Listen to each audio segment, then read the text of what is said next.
Que doit-on comprendre? Mais comprendre que la dignité humaine ne doit pas être perdue, que l'esclavage ne doit pas devenir un héritage, disait Martin Luther King.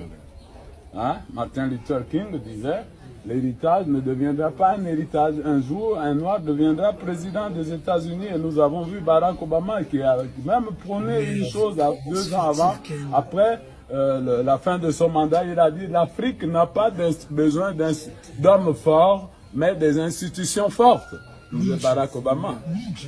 L'Afrique n'a pas besoin d'hommes forts, mais des institutions fortes. Est-ce que nous avons réellement des institutions fortes? Oui, nous en avons.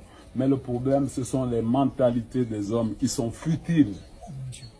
Nous avons de l'argent pour faire l'orgueil à son prochain. Que cela signifie? Ça veut dire qu'on est incrédule. On a la place du cerveau des éponges dans nos têtes pour ignorer son semblable, qui est notre frère.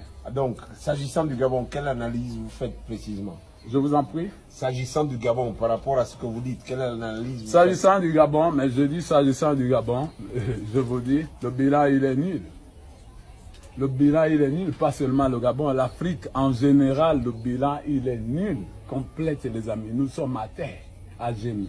Ça veut dire qu'il faut remercier les grandes nations que sont l'Europe en premier, parce que grâce à sa diplomatie, les choses iront mieux.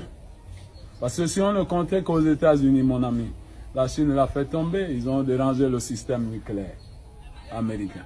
Ils ont volé les États-Unis en distance, depuis les États-Unis, avec les médias que vous portez là. Il ne faut pas jouer avec la Chine, c'est des grands voleurs, alléluia. Les Chinois.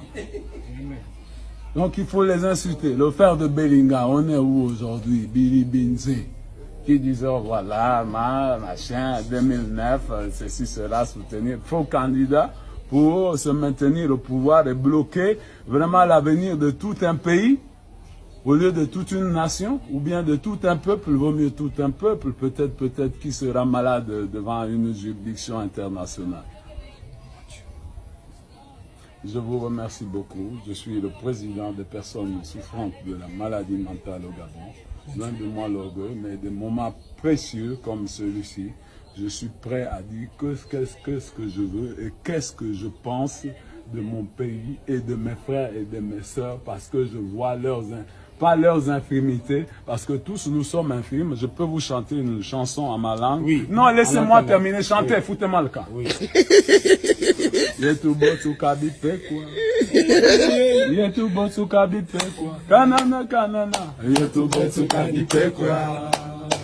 Yetubo tukabipe kwa. Kanana kanana. Ça veut dire que tous nous sommes des aveugles, des infirmes. Alléluia. Tukabipe kwa. Alléluia. Tubipe kwa. Mais finalement, lorsque vous voyez un tradit praticien va en brousse avant de taper sur l'IPEC ou même en question l'Écosse pour que ça tombe pour venir soigner un malade, un patient, ou bien donner l'enfant à celui qui en cherche, parce que les arbres de la forêt ont toujours été pour nous quelque chose de sacré. Parlons par exemple de l'Iboga. Là, je suis avec du thé, peut-être de quoi? Des États-Unis? Bien, c'est la Norvège, ça? Indien. C'est du thé norvégien? Indien. C'est du thé indien. Mais attendez, je vais lire un peu.